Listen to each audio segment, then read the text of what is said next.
So with your clients, Yeah. when you're setting the scene of Yes. how things are going to progress with you, Yes. do you go into them? What's their preferred form of communication? Yes, I do. So many people, I think, today are getting so bogged down with email, for instance. You know, like they're just getting so much coming through their email. A text message, I guess, is not as intrusive as a phone call. Yeah. So you working out with your client, you know, what's the best form here, because there's so much out there. Maddie, what we see now is if you ask someone, how are you going? And then what they'll say after that, how are you going? Busy. That's how people talk. How are you going? Busy? People just assume everyone's busy. We live in a sped up world where you're frantic all the time. And so if you don't ask the person after they've listed your property with you, how would you like to be communicated, who would you like us to communicate, and when, and these are the things that we expect from you, and what do you expect from us. Those important questions are so vital in the sale process with the customer service working. Otherwise there'll be big gaps, and you can't read people's minds. You've got to get an understanding. Ask first to get an understanding. Look, I don't believe it's old-fashioned. I'm with you on that. You know, people want to hear a human on the other end of the phone. That's it. Nothing's more annoying these days than, you know, press 1 or press 2 or whatever it might be. They actually want to... India. Yeah. Let's not go there. Yeah, let's not go there, shall we? That's a whole different debate. Okay. But it is. They want to hear a human voice on the other end of Yep. the phone. They want to sit across from you and actually eyeball you, so you get to understand what's going on in their life, because that's what you're dealing with at the present moment. So there is a place for technology. I absolutely agree with you. Yep. From our perspective, TOOP+TOOP, we're just full of it. You know, we love technology and the innovations that we can put out there to make the transaction simpler. But everybody needs to be touched by a human every single day. Yeah. So that's what most clients are looking for now. That's what aren't they want. Yeah. Yep. How often do you hear, I never hear from my real estate agent? That's right. It's a common, you know, as a director, I get that sometimes, and you know, we've got to, don't drop the ball. No, you can't. Yeah. You can't, because, you know, we are dealing with their dream. Yes. You know, it's the biggest transaction of some people's lives. So as practitioners, we've got to deliver on that. So I'm glad we're on the same page. Future of real estate. Yes. Talking about technology, you know, we've heard so many stories about, well, you know, real estate agents will be obsolete. Key turners. Yeah, that's all it will be at the end of the day. How do you see it travelling? You know, you look at places like the United States, and it's such a different environment, and they're in such an awful place right now. But, you know, they do it completely different to how we do it. They do. Yeah, they're a big multi-list They nation. do. It's all about, not about the listing, it's all about the selling. Selling. And, we won't go into all of it, the intricacies, but I think the real estate market in the future still will rely on top negotiators. Top negotiators. What sets aside an average agent to a top performing agent is their ability to connect with people. So it's all about, you know, your application. So working hard to get out there. That's important. Street smart, because you can never get that from a computer. No. You know, you can try all street you smart. like, but yeah. Knowing body language and things like this that estate agents have that the general public don't have, that is taught over years of experience. So and then it's just knowledge. It's skill set. So those three things. So application, applying yourself, picking up the phone call and ringing that next buyer, getting onto the next call, just applying yourself all the time. A certain skill set in knowledge, and that's say negotiating and so on, and being streetwise, just being smart about things, knowing when to talk, when to be quiet. It's very powerful. It is actually. Silence is golden, and we sometimes forget that as well. Yes. Don't we? Yeah. But do you not think that the internet is going to start taking over a lot of, you know, the stuff, the back end stuff, you know? Yeah. I would hate to see that happen. I think there's a place in real estate for the future for all mediums as well.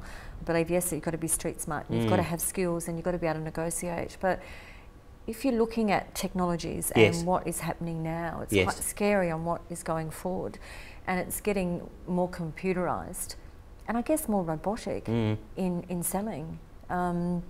You know, and we've even got some agents out there that are, you know, it's just robotic now. There's no, you know, this is so scripted. It is. Yeah. That they've forgotten that we're dealing with a human element. Yeah. So the technologies going forward, Yes. and the internet, it's such a giant and covers so much. Do you not think that somebody can just, the average, you know, mum and dad can put their house on the internet and it can be sold? Well, they can do that now. There's no doubting that. It's just about maximising the result, because they've still got to tap into the whole buyer pool and making sure that they're getting everyone. And at the moment, the internet's not everyone. That's number one. The second is when they get there to the door, how do they communicate with this person? Like when I say to my vendors, look, you might get a little knock on the door and someone might like to have a look at the home outside the open for inspection. Please politely don't let them in, because you pay me for that. I've got that skill set, but don't let them in. So sometimes that happens. And I think there will always be a place for an estate agent, because that it's hard. If you're an engineer or you're a teacher, or I mean, I'm not going to be an engineer or a teacher in its current format as we are now. I mean, we're not driving around in spaceships, and we're not that far into the future. I don't know exactly what's going to happen, you know, 20 or 30 or 40, 50 years' time. In the next decade, estate agents are still a very vital part of ensuring the vendor gets the best price. So just talk about price for a minute. You know, the pricing of you know, any current market is done on comparable sales. If you look at what's going on in the rest of the nation, how do you think we're priced in Australia at the moment? I know there's some statistics out at present, you know, where they're saying Australia's overpriced by 50 to 60% compared to the rest of the world, which is a bit hard to swallow, really, in the grand scheme of things. So how do you see Australia sit? And I guess you can only talk about your current market, but as all practitioners, we watch what's going on in the rest of the nation. You know, how do you see it sitting price-wise? Well, number one, it's a valid concern. It's a definite concern. But the population's growing, and that's the thing that holds heart. That the population's still expanding and growing. Adelaide's still expanding. Melbourne's still expanding. The rural parts of Australia are still expanding. So I think that that's going to hold us in good stead. If we're just stagnant, that's an issue. But they've got to live somewhere, and they've got to buy somewhere, and that's the demand. And with the demand is there, then the prices will remain. So do you think that's going to cause more urban living as such? You know, you look at a lot of the cities now, you know, are just full of high-rise apartments. I think on the Gold Coast they call them air spaces or something like that, So, I mean, Gold Coast is an area that's just full of air spaces.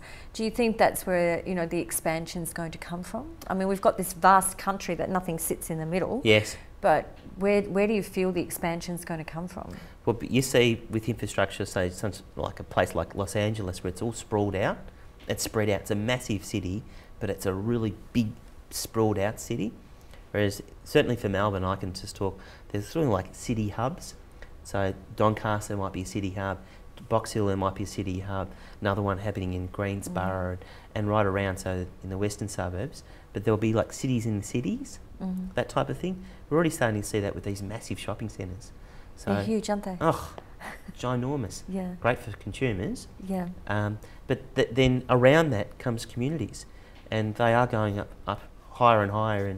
And as I said, I think with the infrastructure of people wanting to move in to, if the population's still growing, I think that the prices will still remain that one fact.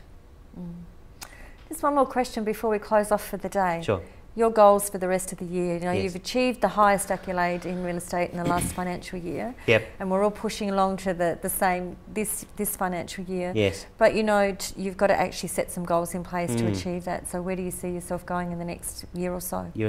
Well, I'm quite honoured to be talking at our industry function in Sydney. It's called ARAC, Australian Real Estate Conference, in May next month. So that's a big goal I'm about to tick off, and a bit nervous and excited all in the one for that.